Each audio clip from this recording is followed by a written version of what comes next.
Welcome to Peter and Ruffy's Football Show. We're live on PLZ Soccer's YouTube channel. Thank you very much for joining us. Don't forget to subscribe, hit the button, and you can also hit the bell and you'll get the notifications of when we are live. I'm Peter Martin. Delighted to say Charlie Adam is here with us alongside Tam McManus. Ruffy's still on holiday, still enjoying the fact that he's hoping he's not in a venue which suddenly goes from amber to red, or he's in big trouble. Simple as that, Tam. It soon becomes the Peter, Tam and Charlie show, and we just rub him out completely. I don't think he'll ever come back in. I just think he'll stay out there. He's having a whale of time, supposedly. Wow. So he's always having a great time out there. Group chats was interesting, wasn't it? Yeah. Discussion late at night. So big man's having a good time. There is a point where I actually do turn it off and not bother listening to it. Anyway, apart from anything else, great to have you two guys here.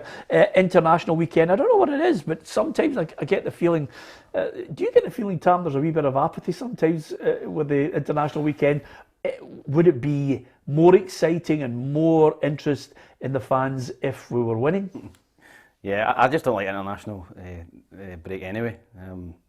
I just prefer club football, really, to be honest. And it's not really inspiring stuff watching Scotland at the minute, is it really? But did you ever get really into the international scene? No? No, I mean, I don't like watching international football either. I just prefer club football, Europa League, Champions League. International football's not for me, but you still support your country and hopefully hope they do well. But if we don't win tomorrow, I think there'll be pandemonium. Yeah. I think Moldova are hopeless. Well, you're absolutely right, but it's an interesting, revelation from him there, because when we were growing up, I mean, and your agent Kenny and his brother Davey and all of us, as soon as we knew Scotland were playing, we were like that. Okay, boom, we're off ski. We're going to follow them. It's different when you, let's say, winning games, and there was a bit of a trend there. I mean, for a long time, let's say, it took us so long to qualify. I think everybody's like, oh, no, another international break. But I loved it. Loved going away for the 10 days when it was possible. But now, because you're not involved, it feels like it gets flat. The season, the Premier League gets season, and also I don't think it helps that we have an international September, October, November, 3 in a row, and it's very difficult to get your stride really in the Premier League. So yeah, I listen. I was lucky enough to play for Scotland, and I enjoy going away. But now the older you get, you enjoy these wee breaks when you can get them. Yeah, and you're going to enjoy a break, because there was a feeling you were going to be out for 12 weeks, but better news. Yeah, we can progress it now week by week. What was the injury? I had a groin problem I had against Motherwell, and it's better than what we actually first thought through the scan. So I went to London yesterday, seen the specialist, and we'll see how it goes week to week. We'll see what the next game brings. Obviously, there's a little break till next weekend, and we'll do all we can to get ready for each game, because there's so many good games for us, for the club, going forward now for the next 6 to 8 weeks. Yeah, how big a bonus was it not having to go through an operation? Well, it is, because, at my age, at 35, it's the last thing you really want to do and be sat out for 12 weeks. And let's say you don't want to miss games. The big games are coming up now. We've got Livingston United in the derby, St Johnstone in the quarterfinals of the cup, and then Rangers at home as well. So they're big games, but I'll do as much as I can to get fit in as quick as I can. Are you gutted to miss the derby? Oh, I'm absolutely devastated. But it's football. It's an opportunity for somebody else to come in and hopefully do well in the club. Get players fit and get available, and take the chance. Yeah, I'm not freezing you out, Tam. I'm just going to get your thoughts on this, and you'll obviously be able to come in off the back of this question. But you've finally got your man, Lee Griffiths. You'll have seen him training. Good move for you. Are you excited by it? I'm delighted for him. I think the whole scenario being at Celtic and what's going on, so much negativity around him. I think it's good for him to come and play. He'll be loved with us. The fans will love him. The players will love him. And he scored a goal. Obviously, I was in London yesterday, but he scored a goal again in a closed-door game against Hearts. Done well. So we're delighted to have him, and we just have to, let's say, keep him upbeat, keep him happy, and he'll score goals. We know that. And in the end, Dundee paid 15 million for him. Were you surprised by that fee? Well, I know you'd say 250 grand, but Well, I hope the wages will need to discuss them then if it's 15 million. Brilliant. Good to know that he's got a goal. I mean, the one thing about him, listening to his comments about signing for Dundee, he seems to have a bit of desire to try and prove a few people wrong. There's always that great incentive when everybody writes you off. Exactly. That's he's got to use that as fuel. A lot of people are writing him off, saying he's done, he's finished. Go out, get himself fit. As I say, Charlie played yesterday. He's got to work hard, train hard, look after himself off the pitch. And his talent's never been in doubt. He's a very, very talented football player. He's scored tons of goals wherever he's been.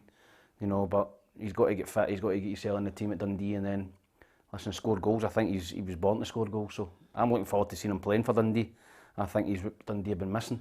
And if he can get off to a good start at Dundee, get a couple of goals, then I think he'll go and kick on. Yeah, I'm going to be brutally honest, Charlie. I know you talk about the negativity.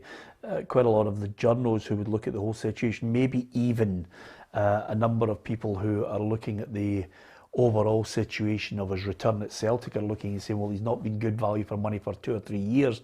But in a positive sense, I think as a player, if he does get fit, I never thought Dundee were going to be struggling at the bottom end. I think he could be one of those players, if he scores 20 goals or above, you're suddenly looking at Dundee as a top 6 side. Yeah, but the thing I talk about negativity as I surround him is that when you're at Celtic, you walk down the street and there's a negativity. He come and play for us. He's a little bit under the radar, as in, he can play for us and the pressure won't be on there, and he can go and relax and play his football. He said himself, he's not helped himself and he's made situations that he's done himself. That's football, as long as you learn from that. Yeah. And I hope that he's got a manager and a dressing room that will be there to help him and support him. And let's say, if we can get him fit and firing and on that pitch, he'll do the business for us, because we know that he'll score goals. Yeah, we'll talk about more domestic issues a little later on in the programme. Thanks to so many of you who have commented and joined us. Thanks for joining us and subscribing as well. Lots more people joining us, subscribing. There'll be competitions coming up next week. We're giving away some fantastic prizes that I think you might be interested in, and quite a number of people have been posting the videos as well. Thanks to so many of you, because quite simply, by posting a video, downloading the PLZ Soccer app, when you post a video, if we use it, we send you out something nice, and we've been doing that to more than a few people. Andrew Davison says he's got to perform for Dundee or Lee Griffiths will be finished for sure, and I think he might know that, to be honest with you. Okay, all things lead to Scotland against Moldova. Our reporter Gabriel Antoniazzi has been out there in Edinburgh today to get the feelings of the manager and the players. Thanks, Peter, and good afternoon from Oriam in Edinburgh. Once again, I've just been with the Scotland camp as their World Cup qualifying hopes hang by a thread following Wednesday's 2-0 defeat to Denmark. They sit 4th in the group and realistically are going to have to win their next 2 games to have a chance of making it to Qatar. Now, it's Moldova at home on Saturday, first of all, before a trip away to Austria on Tuesday, and it's something that manager Steve Clarke thinks they certainly can do. We definitely get 2 wins in the next 2 games. Whether we need them or not will be determined by how the other games pan out. We'll treat them with every respect, but we look to go out and put on a performance for ourselves and for the fans. Hampden will see its biggest crowd in nearly 2 years, as over 35,000 fans are expected in Glasgow tomorrow night. Clarke hopes that can will his players on and help them get an important 3 points. They are, of course, playing Moldova. No mugs, according to the Scotland camp. There'll be difficult opposition who will be in danger from set pieces, and they've also got a team in the Champions League for the first ever time. And what about team selection? Well, Clarke has more options. Kevin Nisbet has returned from an injury. The 2 right backs, one of them will be starting there. You've got Stephen O'Donnell and Nathan Patterson, both recovered from COVID to play in the game, as has John McGinn, and he let us know how he was coping with self-isolation. Well, if it was maybe 3-4 years ago, I would have been Deliveroo every night. I'd maybe order a wee can of Tennent's at the same time, but you just can't do that these days. It's so important, especially when you've worked so hard over the summer to try and get in good nick. You just can't afford it. You just get left behind. So I've managed to do what I can. It wasn't ideal running on the treadmill, but it's what you need to do. So expect McGinn to start and hopefully star for his team as they aim to deliver a performance and a result that is much needed before building up to the big one on Tuesday in Vienna. Yeah, Gabriel giving us the insight there from the manager, Steve Clarke. He'll treat Moldova with respect. Of course, it might not need 6 points. I think he definitely needs 6 points. I don't care what the manager says. Yeah, need 6 points to have any chance of getting through. In second place, first place is gone. Denmark will, they'll win the group easily. So 6 points, puts you in with a chance, against Austria. I think Israel will be round about it as well, but got to beat Moldova comfortably tomorrow. I mean, it's got to be a good performance, a positive performance, get the fans kind of back on side, 3-4-0, and then going to Austria with a bit of confidence. Yeah, McGinn, Patterson, O'Donnell and Nisbet all back training, so he can change it, he can switch it about. Yeah, I think it's always good to have that quality coming back into your squad. He'll definitely change it. I thought first half we were in at the races. We come back into the second half when we changed Robertson over and brought Fraser and brought Dykes into the game. So there'll be definitely changes, and like Tam said, it's important that we go and score a few goals and get a good feel factor around the country, as they've not been in for a while. So if we can do that, then it leads to Austria. Tough game, but we can beat them. Yeah, Gabriel always likes to throw up a wee suggested 11 for us. What do you make of this predicted 11? Kelly and goal, Hendry, Hanley and Cooper, Patterson, Gilmour, McGregor and Robertson, Adams, McGinn and Dykes. That's caught you out, hasn't it? Well, there's no Tierney. Well, this is the thing about it. I mean, he's... Would you give him a rest? He hasn't played him 3 games in the trot regularly, so... If he's available, he's got to play. Yeah. He's still one of our best players. I think we look more comfortable with Gilmour and McGregor together. I thought we would have played that the other night. McGinn will come and play in that 10 position. I think he scored a lot of goals recently from that position for Scotland, done well. So, no, it was, I'm not surprised. The only one is Tierney really coming in there. It's, who do you leave out? So, no, I think we should win comfortably and get opportunities. People like Lewis Ferguson getting another cap and giving people games, but we have to do the job first and foremost. Yeah. Is Forrest available? No. I was just looking at that and thinking, I don't think I'd even play 3-5-2 against them. I think I'd play 4-4-2, but I'm struggling to get somebody on the left. Yeah. Who would play on the left wing? No, really. I mean, at the end of Fraser would play on the right and somebody on the left. We've not really got a left winger, have we? At the end of the day, I think he's got to play his strongest 11 on Saturday and then into Tuesday as well. Yeah. I just think he needs absolutely all guns blazing on this. I mean, when Gabriel says, sometimes he might give Tierney a rest. I'm with Charlie on this. I think it's just straight in, his strongest 11 and see where they go from there. 60 minutes, if you're 2 or 3-0 up, take them off. Yeah. Get the job done, worry about it later. And that's I think, what Steve will be thinking. Yeah, do you think it'll be a big crowd? Well, I hope so. I hope so, because, I know there is a disappointment with the Euros, but also, it's been a long time since they've been in there, and I think the lads deserve a bit of an applause for getting to the European Championships. And if there is a good 25,000-30,000, if we can get that would be amazing, and the lads can hopefully win the game and take the confidence going into the Austria match. Yeah, absolutely. Fingers crossed on that. Of course, quite a few people murmurings of discontent about Steve Clarke getting an extended deal. I just wonder about that, Tam, because at the end of the day, they see a lot of the things that are going on in the background. He did indeed get us to the championships. Sometimes that's the remit for a manager. Here it is, get us to major championships. He's done it after a long period of time. We may well look and be critical of not getting the results we were looking for in the Euros, but he got us there. It just shows you the fine margins in football. Penalty shootout against Serbia, if that goes the other way, and we don't get to the Euros, and but we on this run of form just now, people will be screaming for his head. There's no doubt about that. I think that game was massive for the country, financially, it was a huge penalty shootout, probably one of the biggest that Scotland have had in a long time. So I think that he's the right man for the job. I think you've got to give him time to kind of try and build the squad. But like any other manager, you've got to get results. You're judged on results. Moldova, you're not going to get judged on Moldova. You should be beating them, but you've got to go and try and test the bigger nations. I think Austria will be tough, but you've got to try and win. But I thought second half we improved. Yeah, but the game's gone. No, the game is gone, but it could have been a 5 or a 6 job. I honestly, we were all over the place at times. In the first half, one that disappointed me, I thought the defending was woeful. Over and above that, apart from the fact that we all know Denmark are a good side, same population as ourselves. Where we're going wrong, Lord only knows. But we don't have defenders.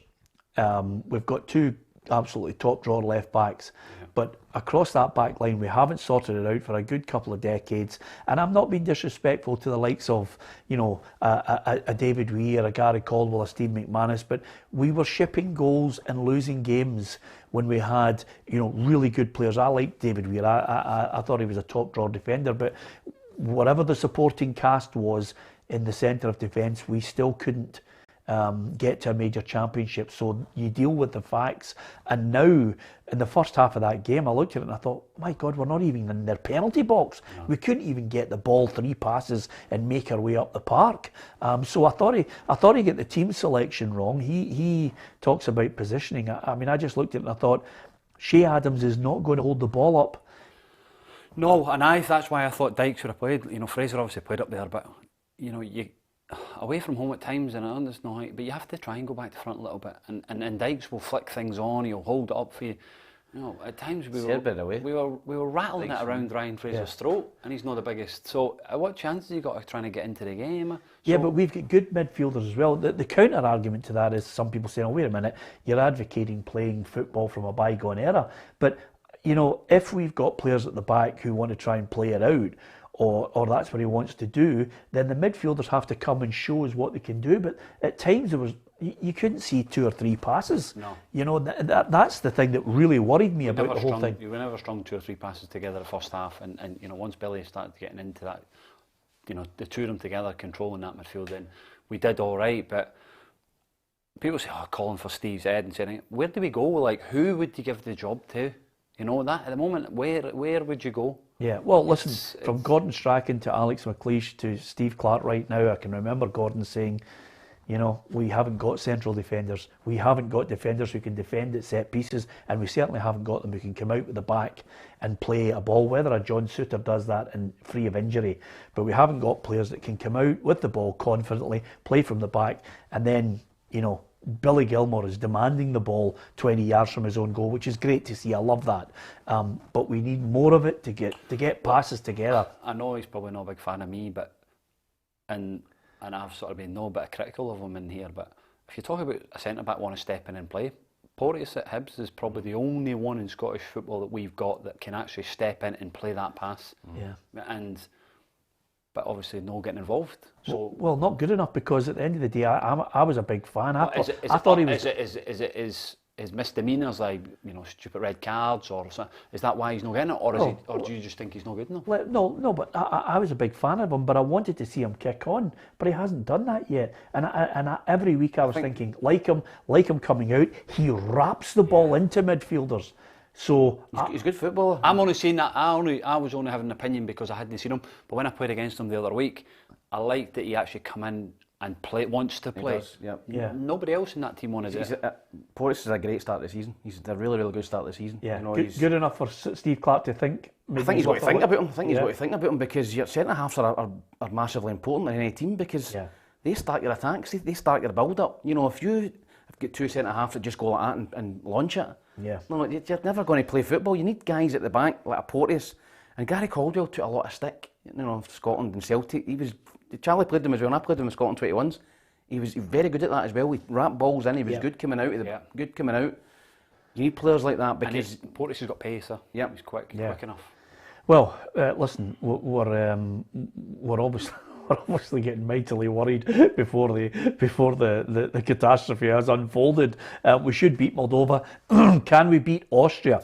The manager's got a big job to do. Ian Maxwell, incidentally, the SFA chief executive, said he had no hesitation in extending his deal because he's doing a really good job. So clearly in the background, you know, whatever Steve Clark's putting together, the plan, the whole lot, he's happy with it. Well, I think as a fan, I said, where can we go next? The next, you know, have we got an up and coming manager that you think deserves it? You know, people shouting for David Moyes, absolutely no chance. You know, you're probably 10 years away from getting David Moyes as manager. So, I'm happy with Steve. The lads seem to enjoy it. There's a good feeling around it. Like I said, we just have to get a few results and hopefully they can come. Yeah, incidentally, you know, the last time we played Moldova, Walter Smith was the manager. This is his lineup, Tam. Take a look at this for a wee trip down memory lane.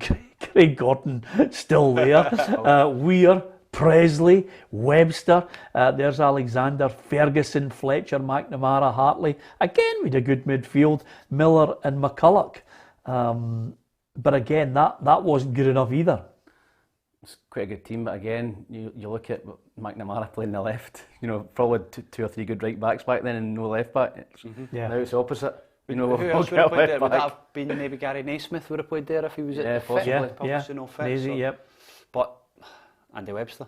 It just shows you how strong, I don't know if both of them are probably at Hearts at that point, but the two centre-halves there are both playing with Hearts, Presley and Webster. Yeah. And that was the strength of the SPL at that point. All your teams were very, very strong. You're a Hearts, Hibs, Celtic, Rangers, but again, midfield's very good.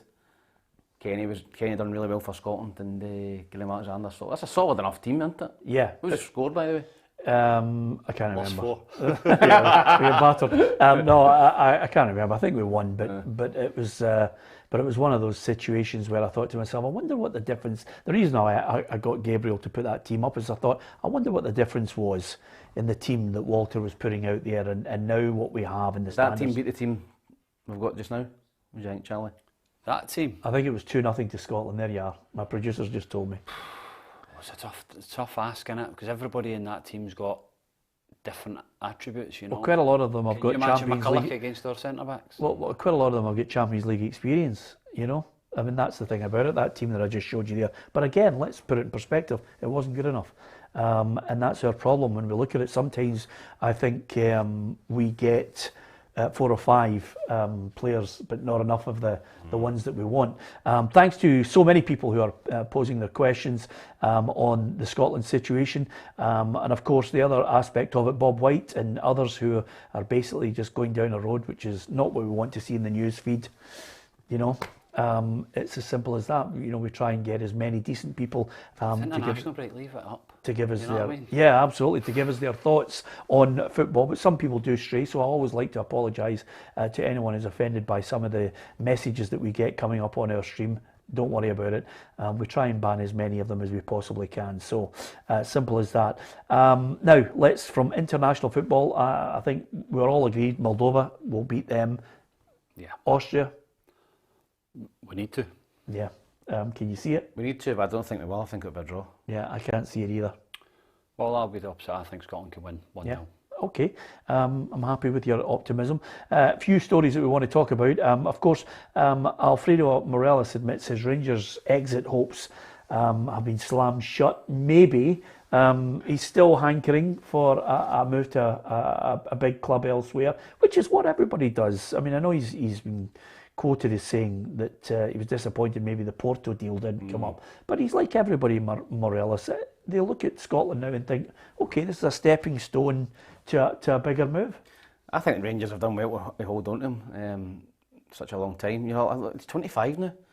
He's not. He's getting. I think he signed with Rangers when he was what, 21. 21. Yeah. So you always think he's a young player, but he's not a young player anymore. He's 25. He's approaching his peak years. So I think he'll be itching now. I think he's done what he had to do at Rangers. He's made the name for himself. He scored goals in Europe. He's won the league. I think it's time for him to go and a Porto would be a great move for him. Yeah. Speaks the language and that as well. So I think Waits for the summer though, yeah. I think they'll wait for the summer. I don't think there's a lot of big deals like that get done in January, but I think he'll be waiting in the summer. It's only him that's stopping the deal. Because he's done well. He wants to go to a bigger club in a better league. Listen, is he good enough to play every week for Porto? Champions League team? In the Portuguese league, is Porto a bigger club than Rangers? Absolutely not. Yeah. But you talk about going to a better league. Yeah, they've got some good teams, Lisbon and Benfica and things like that. But to talk about going to bigger clubs than that, I don't see it. But it's only him that can get that move because he needs to start scoring goals regular again and good performances. Yeah, absolutely. Some people are saying, well, why are we talking about Morelos? Well, he's quoted in the press, so that's why we're talking about it. That's why we're obviously trying to go through as many of these stories as possible, get your thoughts on it, because one of the ones that caught my eye today was Joe Aribo apparently talking to a club, and maybe there was a potential of him going out before that window closed. Yeah, I read that myself, that there was a few of them. Hollander mentioned that he was talking about something like Villa and other clubs were interested in. Leicester, I think maybe was it. And I like Aribo, but when he's on his game, I think he's a great left peg. Yeah, no, he's a good player, but before the Old Firm on Sunday, he probably never played to the level that he did previous seasons, and that's, you know, down to maybe the team not playing to the levels that they can. So let's say hopefully for them, you know, if he can get a result, like they say, got a result against Celtic, maybe they breathe a bit of confidence going back in after the international break, and they, you know, if he can get the form back up to the level it was at last season, then listen, there'll always be clubs because he's still young. You know, Rangers never paid a fee. I think it was 400 grand cross-border fee, and they'll be looking to try and get him for a good cheap fee that they won't have to pay big money for him. Yeah. Who do you think are the best of the transfer window, Tam? All the clubs in the Premiership. All the clubs. I think we discussed it all day when you were on holiday that I thought every club made good signings. You know, there was no club really thought. You know, every club. You know, even like Livingston signed Shinnie and things like that. You know, good signings for that team. I think every club strengthened in that window. Who'd the worst? Yeah. St Johnstone.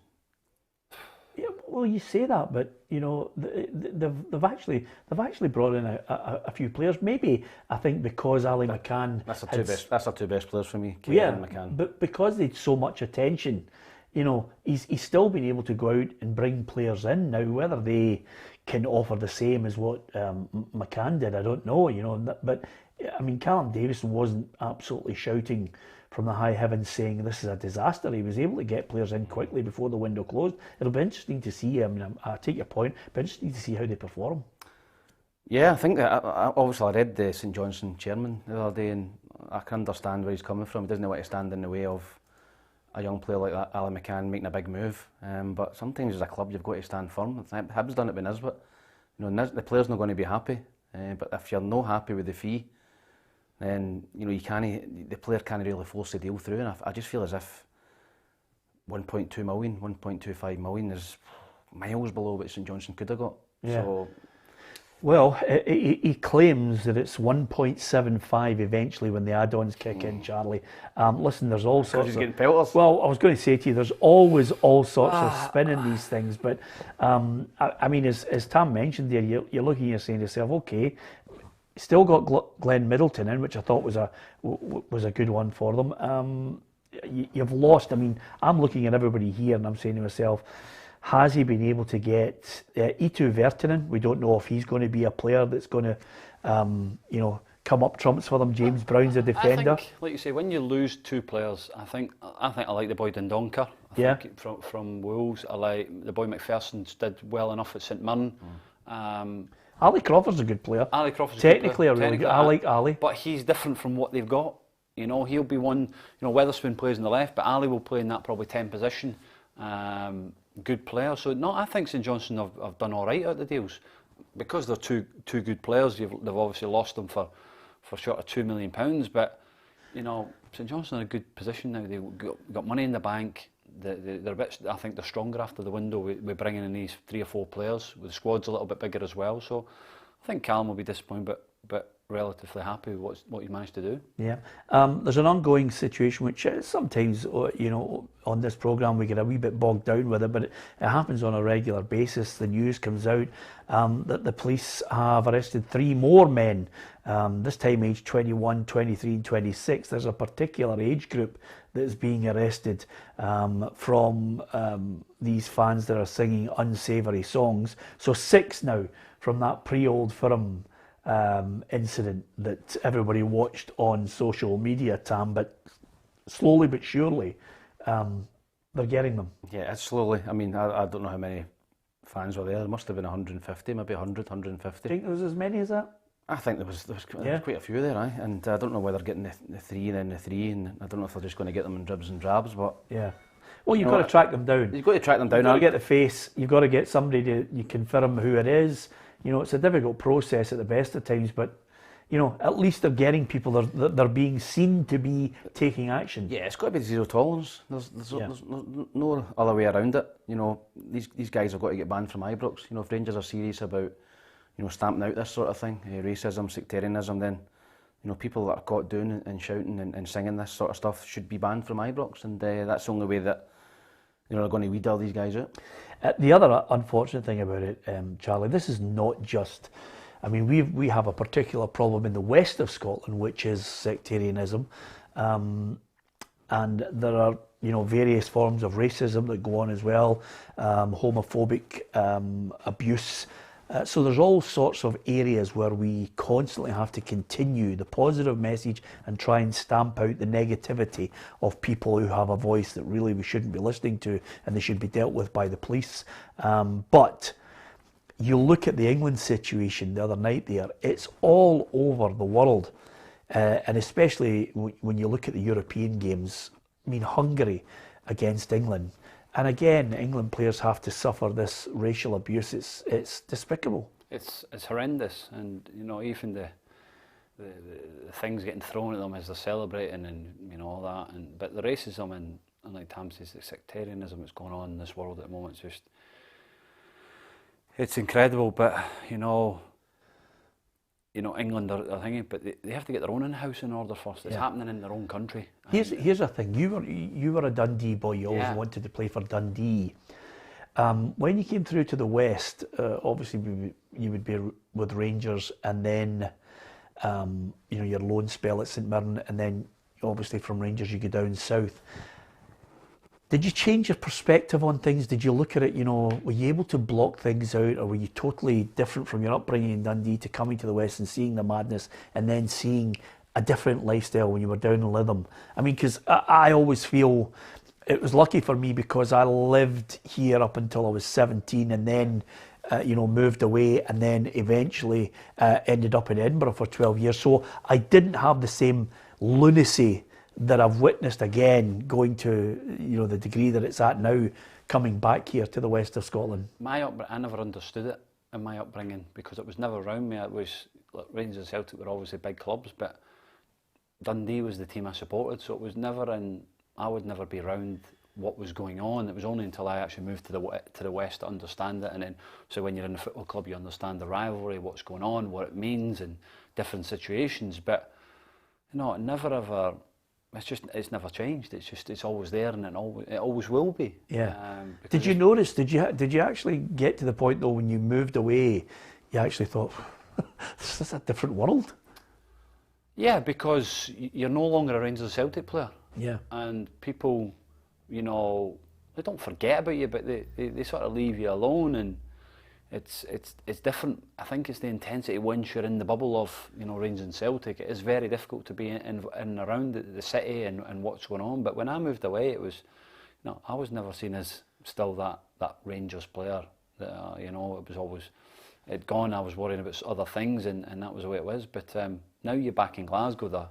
It's all they talk about. It's it's Rangers, Celtic, and that's what it is. And it is tough to be around it, but you just know what places and where to go and what not to do. Yeah, it's strange that, Tam, because you would have experienced it to a degree. I always thought living in Edinburgh was totally different. I mean, nobody cared through there. I didn't think there's probably areas of racism, there's probably areas of bigotry. I'm not naive enough to think there's not. But not with the people I was mixing with, and certainly not in the environment I was working in. For 12 years, I didn't see it. And I had mates who were Hearts fans, Hibs fans, Rangers fans. One of my mates that I lived in a flat with, I mean, he just used to get up in the morning and a McEwen's lager sign on his Rangers top. I mean, I think he slept in it for the full 9 in a row. But nevertheless, good banter, but nothing like the madness that's through here at the moment. No, there's not the same hatred. Same with Dundee, I played obviously Dundee as well, Dundee and Dundee United. There's a rivalry, but there's no a hatred. You can go and you can, not want to say mix after a game. No, they will. Yeah, you can admit, even with Hearts and Hibs, to a certain extent you could possibly mix after a game, but you could never do that in Celtic Rangers. You could never be in the same vicinity as Celtic Rangers fans. They just start fighting. So Edinburgh, there's a big rivalry, but there's no that undercurrent of, you can feel it, you can feel that hatred, religion and everything. There's no that same thing with Dundee United, Hibs, Hearts, and probably most other derby games. Yeah, and as I say, we try and talk about football, but when the issue comes up, and the issues come up because it's a daily news item, there are some people who obviously, deal with whataboutery and want to try and, direct it onto what about them, what about him, what about this, what about that. We're dealing with it because it's a news item that's come up today, and that's why we're discussing it in England. Discussing the England thing is because it came up last night. That is exactly why we discuss these things on a daily basis. And the Police Scotland situation is because they've arrested another 3 people. So for the people who want to deflect away from the issue, that's why we discuss it on a daily basis on the show. Well, and to be fair, I think sometimes, and I feel sorry for all the programmes where you want to talk about football and it's bogged down by this now. The whole country, the whole European football, world football, there is a real problem, and it's basically because with the total mushrooming of social media, morons have a voice, and they use football at times as a platform to peddle their bile. Because it's such a big watch, and look at, for instance, the England game last night. They win 4-0 away in Hungary, which we expected. But it's tarred with the same, the racism, and that's what they talk about after the game. Not England winning 4-0. It's the same with the Old Firm, Rangers winning 1-0 at the weekend. But no, we still talk about these idiots marching through the streets before the game and arrests. The game's a week ago, and we're still talking about that match. So yeah, it's society at the moment it's tough in society at the moment for everybody and what's going on. And let's say we just have to keep. The clubs just have to keep hammering down on what's going on and keep getting out there that they'll not tolerate any sectarian or racism or anything that goes on. Yeah, even the England manager Gareth Southgate had to discuss it again last night. Never mind the 4-0 win, had to discuss what they've done and the action that the players have been trying to consistently take on this. Well, that's for other people to deal with. I think there's no more that this group of players and all the staff, in fairness, could do in the fight against racism. So we're trying to uphold our part of it, and other people have got to take the right action to try and make progress. Yeah, that's Gareth Southgate on that, and I do believe that's the situation, because no matter whether it's a radio show, newspapers, or this programme, television programmes elsewhere, Tam, they are certainly the vehicle to try and continually send a message of condemning it. I think that message has to be put out there and try and promote the positivity of all the good fans that go to the game, which is what we try and do on a regular basis. But I think Gareth Southgate is very much, he's hit the nail on the head, which is quite simply, let the government put the legislation in, let the government take a harder stance, let the police then do their job and go and arrest these people. And let, while we continue to put out the positive message and doesn't matter if there's no action getting taken. No, but I think we have to speak for decent people. I think we can do that and hopefully not get the show bogged down with it, but let the police go and arrest these people.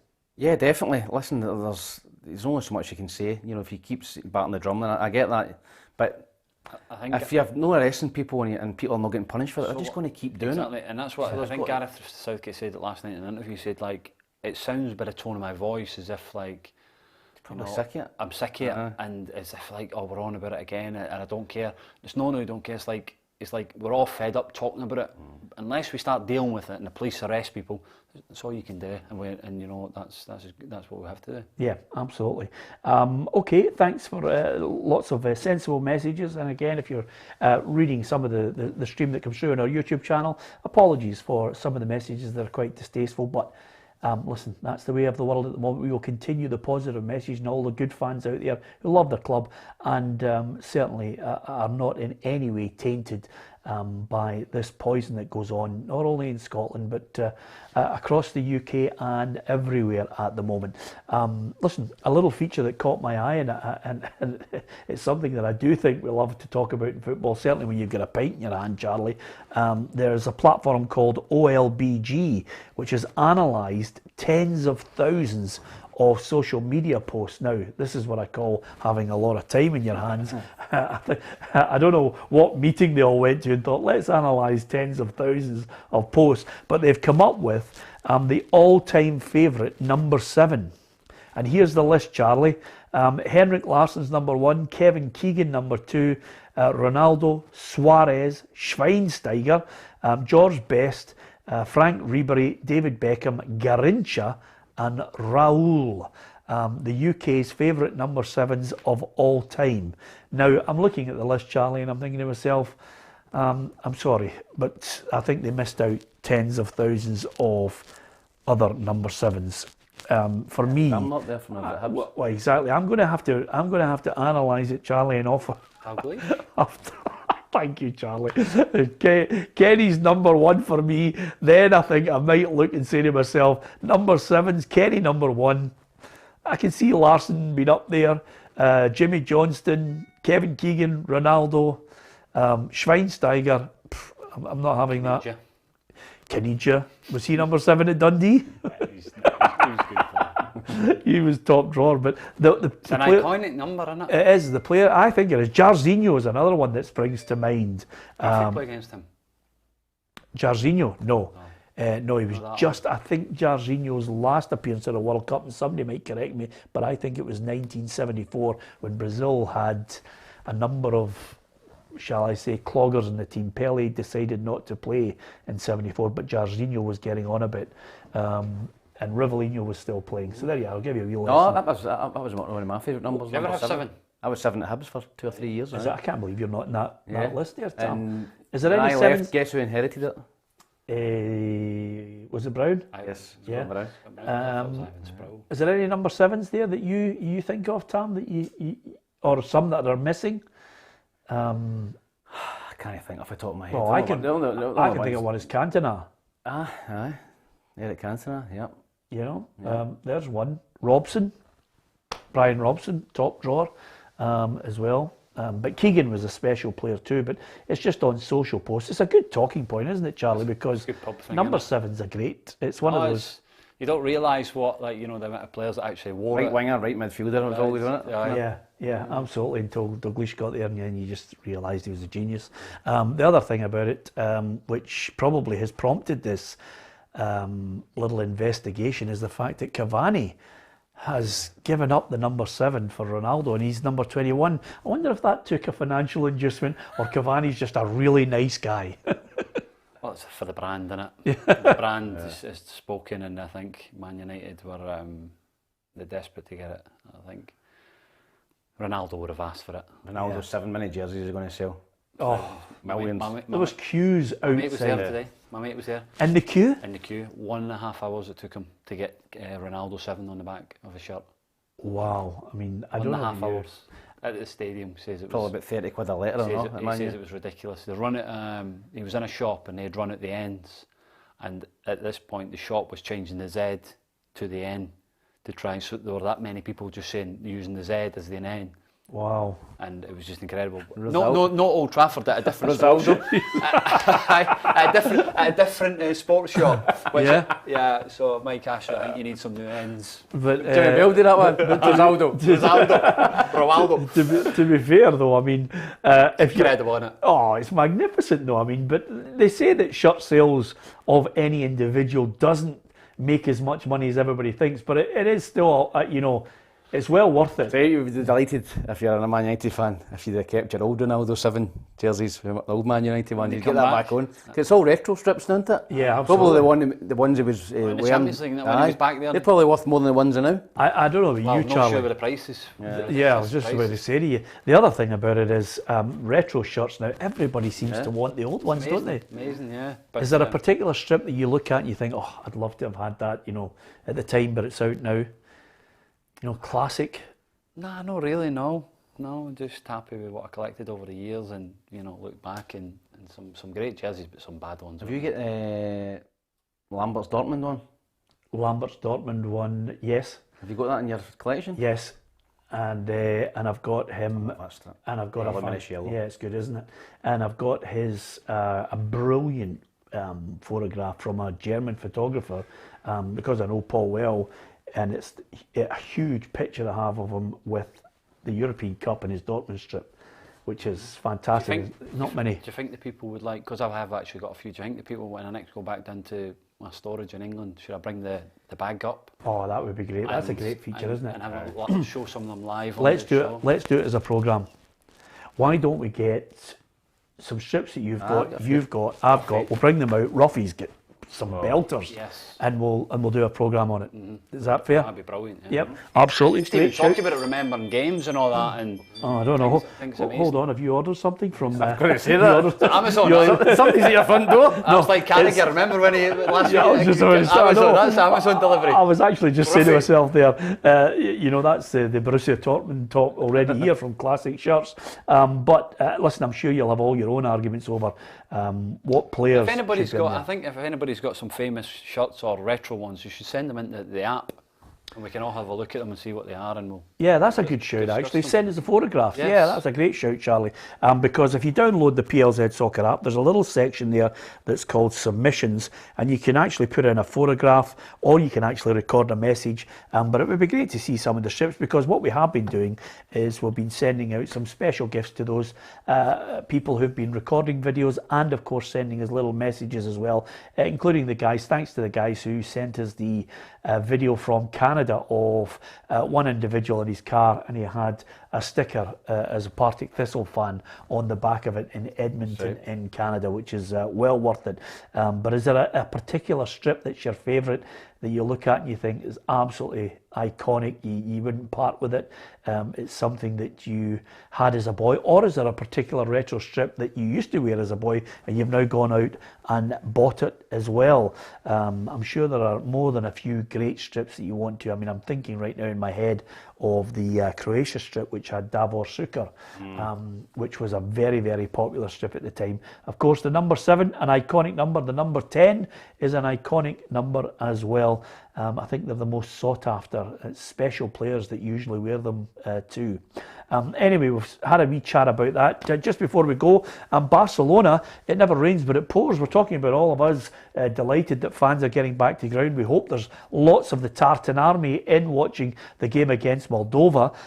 But, suddenly, when you are so much in debt, over $1 billion in debt, Barcelona have been curtailed. They're only allowed 30,000 fans inside the Nou Camp at the moment, because the Catalan government have said, look, the rise of COVID again, the figures are going up. They're not going to take the chance and allow them full capacity.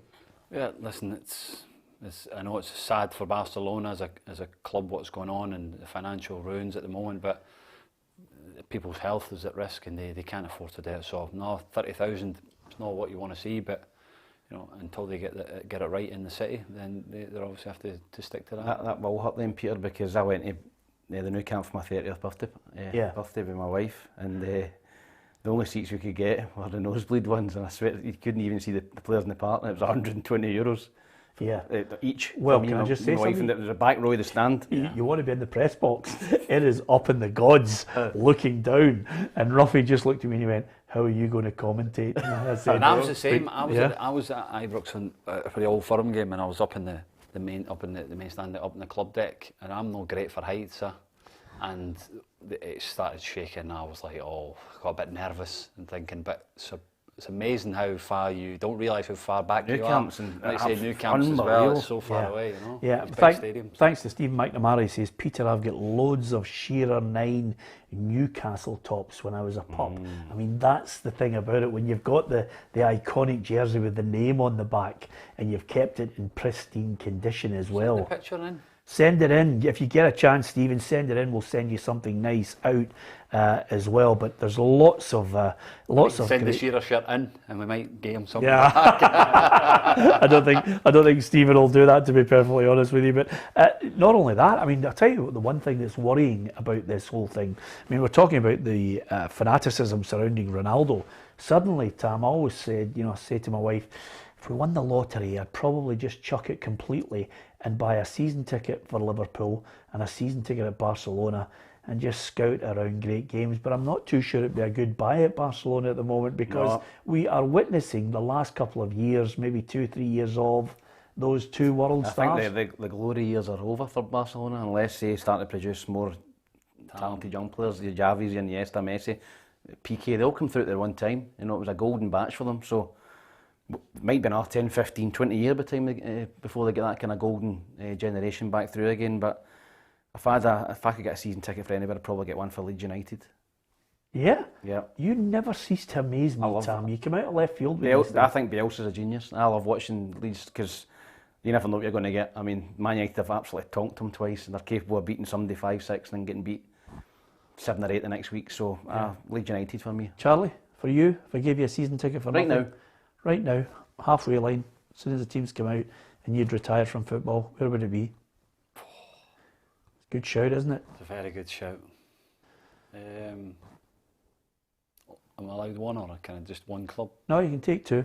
Two. And you don't need to take Dens Park to try and keep yourself one side. I might need the one for next season. So, I'd have to go. I'd have to have one at Anfield just because of that new stand and everything like that. And one abroad. Bayern Munich, maybe. Yeah, good shout. Allianz Arena. It's a good place. Listen, Charlie says Blackpool. No, that's just for holidays and the big one. It's as simple as that. And the waltzers. Yeah, exactly. You're not too far away. Listen, hopefully you enjoyed the show. Don't forget to hit the subscribe button. Next week we're going to have lots of giveaways for you, some prizes as well. Thanks to the countless people who've sent us messages and on our feed as well. Hopefully you will join us on Monday when we will not only reflect on the Moldova game, but we'll look ahead to that match against Austria, hopefully looking for 6 points to keep our faint hopes of World Cup qualification alive. You can give us your thoughts on that. Don't forget to download the PLZ Soccer app. If you get a chance, subscribe to our YouTube channel. From Tam McManus and Charlie Arrow and myself, Peter Martin, thank you to you for watching. Have a great weekend. Come on, Scotland.